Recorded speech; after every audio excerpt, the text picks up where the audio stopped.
എടുത്ത് നന്നായിട്ട് കഴുകി എടുത്തിട്ടുണ്ട്. നമ്മളിത് വീട്ടിൽ നടന്ന പയറിൻ്റെ ഇല എടുക്കാൻ ശ്രദ്ധിക്കണം കേട്ടോ. കാരണം പലരും മരുന്നൊക്കെ അടിച്ച് നിർത്തിയിരിക്കണായിരിക്കും, നമ്മൾ കാണില്ല. നമ്മൾ ഒടിച്ചെടുക്കുന്നത് ദാ ഈ ഒരു വിധത്തിലാണ്. നമ്മുടെ ഈ കൊടിയുണ്ടല്ലോ, തുമ്പറ്റം കണ്ട, ഇതോട് കൂടിയിട്ട് വേണം നമ്മൾ പയറില വള്ളി വീശി തുടങ്ങുമ്പോഴാണ്. വള്ളി വീശാന്ന് പറഞ്ഞാൽ ഇതുപോലെ ഇങ്ങനെ വാല് പോലെ വള്ളികൾ വന്നു തുടങ്ങും. ആ സമയത്താണ് നമ്മുടെ നാടൻ പയറിൻ്റെ ഇല നമ്മളിങ്ങനെ കൂമ്പ് ഒടിച്ചെടുക്കണം. ആ കൂമ്പ് ഒടിച്ചെടുക്കുമ്പോൾ അവിടെ നിന്ന് പൊടിപ്പ് വന്നിട്ടാണ് അച്ചിങ്ങ ഉണ്ടാവാൻ തുടങ്ങുന്നത് കേട്ടോ. അപ്പോൾ ഇതുപോലെ ഒടിച്ചെടുക്കാനായിട്ട് ശ്രദ്ധിക്കുക. കൂമ്പല മാത്രം. മൂത്ത ഇലയാണെങ്കിൽ കുറച്ച് കട്ടുണ്ടാവും, അപ്പോൾ അത് ചിലർക്ക് പ്രശ്നം വരും. അപ്പോൾ അതുകൊണ്ട് നമ്മൾ വീട്ടിൽ മരുന്നടിക്കാതെ വളർത്തുന്ന പയറിൻ്റെ ഇല വേണം എടുക്കാൻ. എന്താ കണ്ട, ഇത് കണ്ട കൂമ്പ്, ഇങ്ങനത്തെ കൂമ്പ് വേണം എടുക്കാൻ. അപ്പോൾ മനസ്സിലായി, ഞെട്ടൊന്നും കളയണ്ട. ഇതോടുകൂടി തന്നെയാണ് ഞങ്ങളൊക്കെ ഇവിടെ അമ്മമാരൊക്കെ വെച്ച് കണ്ടിട്ടുള്ളത്. അതുപോലെ രീതിയിൽ തന്നെ ഞങ്ങളും അത് ഫോളോ ചെയ്തു വരുന്നു. അപ്പം നമുക്കിത് നന്നായിട്ട്, ഇതിനൊരു മുരപ്പുണ്ട് പയറിൻ്റെ ഇലയ്ക്ക്, അതുകൊണ്ട് ചിലവർക്ക് ഇഷ്ടമല്ല, അതിൻ്റെ ഒരു ടേസ്റ്റും ചിലവർക്ക് ഇഷ്ടമല്ല. അപ്പം ഞാനിതൊക്കെ ഒന്ന് പിടിച്ച് അരിഞ്ഞെടുക്കാം. അപ്പം അരിയുമ്പോൾ നല്ല തളരെ അരിഞ്ഞെടുക്കണം. ഞാൻ ഫിംഗർ ക്യാപ്പൊന്നും യൂസ് ചെയ്യാറില്ല കേട്ടോ. എനിക്കിതാണ് എളുപ്പമായിട്ട് തോന്നിയിട്ടുള്ളത് കേട്ടോ. അതുകൊണ്ടാണ് നിങ്ങൾ കൈ മുറിയാതെ അരിഞ്ഞെടുത്തോളാം.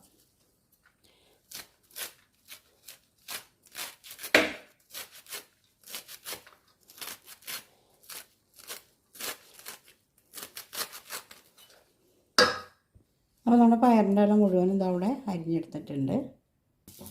നമ്മൾ ഇരുമ്പിൻ്റെ ചീനിച്ചട്ടി തന്നെ വെക്കണം കേട്ടോ. ഇലക്കറി ഉണ്ടാക്കുമ്പം മാക്സിമം നമ്മൾ ഇരുമ്പ് ചീനിച്ചട്ടി തന്നെ വെക്കാൻ നോക്കുന്നതാണ് നല്ലത്. കാരണം ഇരുമ്പിൻ്റെ ഇതോട് കൂടിയിട്ട് വേണം നമ്മൾ ഇലക്കറിക്ക് വളരെ ഗുണം ഉണ്ടാവുമെന്നാണ് പറയുന്നത്. ബ്ലഡ് കുറവുള്ളവർക്കൊക്കെ ഏറ്റവും നല്ലതാണ്. പിന്നെ ഇതിലേക്ക് കുറച്ച് ചുവന്നുള്ളി അരിഞ്ഞത്. ഇതിപ്പോൾ ഞാൻ എളുപ്പത്തിനുണ്ടാക്കുന്ന ഒരു രീതിയാണ് ഇവിടെ കാണിക്കുന്നത് കേട്ടോ. നിങ്ങൾക്ക് തേങ്ങയും പച്ചമുളകും ചതച്ചിട്ട് അങ്ങനെ ചേർക്കുന്നവരും ഉണ്ട്. നമ്മൾ നാട്ടിൻ പ്രദേശത്തൊക്കെ ചെയ്യുന്ന രീതിയാണ് ഇന്നിവിടെ കാണിക്കുന്നത്. ഉള്ളി ഒന്ന് മുരിഞ്ഞ് വരാനായിട്ട് ഇളക്കി കൊടുക്കാം. ഉള്ളിയും പച്ചമുളക് അല്ലെങ്കിൽ കാന്താരി മുളകാണ് സാധാരണ. ഉള്ളിയും കാന്താരി മുളകും കേട്ടോ ഇങ്ങനെ അരിഞ്ഞിട്ടോ ചതച്ചിട്ടോ എടുത്താൽ മതി. ഇല്ലെങ്കിൽ നിങ്ങൾക്ക് തേങ്ങ എല്ലാം കൂടെ ചതച്ചിടാം. ഇത് ഇത്ര മൂത്താൽ മതി. എന്നിട്ട് നമ്മൾ ഇടാം. ഇതെല്ലാം അരിഞ്ഞത് നമുക്കൊക്കെ കൊടുക്കാം. അത് വേറെ ഒന്നും ചേർക്കില്ല. മഞ്ഞൾപ്പൊടിയോ മുളക് പൊടിയോ ഒന്നും വേറെ ഇല്ല. ഇതാണ് നാടൻ പയറില്ല തോരൻ.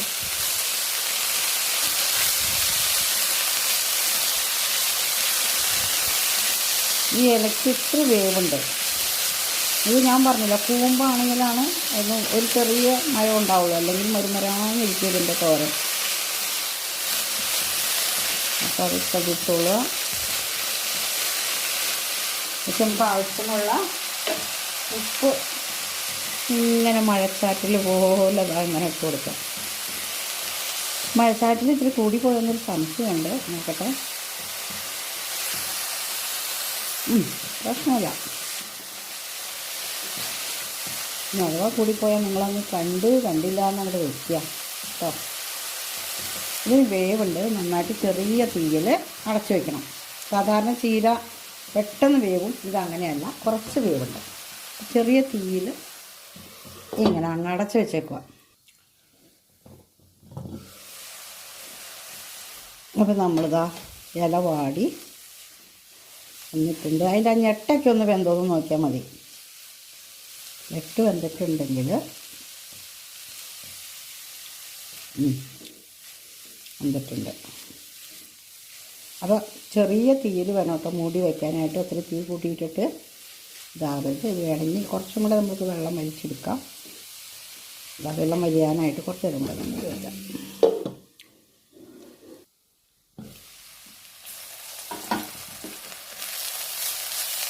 അപ്പോൾ നമ്മുടെ പയറിൻ്റെ ഇലത നന്നായിട്ട് വെന്ത കളറൊക്കെ മാറിയിട്ടുണ്ട്. നമുക്കിതിലേക്ക് നല്ല നാടൻ തേങ്ങ, പഴുപ്പിൽ തേങ്ങ ഇട്ട് കൊടുക്കാം. തേങ്ങ നിറച്ചിടുന്ന ഇലക്കറികളിൽ തേങ്ങ തീർച്ചയായിട്ടും ഇട്ടിരിക്കേണ്ട ഒരു സംഭവമാണ് കേട്ടോ. തേങ്ങ നല്ലതാണ്, കാൽസ്യക്കുറവിനൊക്കെ നല്ലതെന്ന് പറയുന്നത്.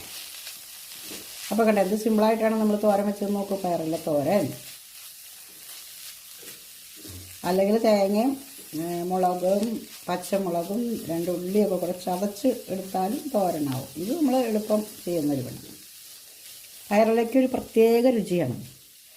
ചിലർക്കത് ഭയങ്കര ഇഷ്ടമാണ്, ചിലർക്കത് ഇത്ര ഇഷ്ടമല്ല കേട്ടോ. അപ്പോൾ നമ്മുടെ തോരൻ ഉതിർന്ന് കിട്ടിയിട്ടുണ്ട് കണ്ടോ. തേങ്ങ ഇട്ടിട്ട് ഒരുപാട് നമ്മുടെ പച്ചത്തേങ്ങയുടെ ടേസ്റ്റ് അതിന് വരണം തോരന്. ഓക്കെ, അപ്പോൾ ഇന്നത്തെ വീഡിയോ ചെറിയൊരു വീഡിയോ ആയിരുന്നു. എല്ലാവർക്കും ഇഷ്ടമായാലും ലൈക്ക് ചെയ്യുക. അടുത്ത് വന്ന ബെല്ലിൻ്റെ ഓൾ ഓപ്ഷൻ കൂടി ഒന്ന് എനേബിൾ ചെയ്യണം. മറ്റുള്ള നാടൻ റെസിപ്പി ഇഷ്ടമുള്ളവർക്കൊക്കെ ഒന്ന് അയച്ചും കൊടുക്കാം. ഓക്കേ.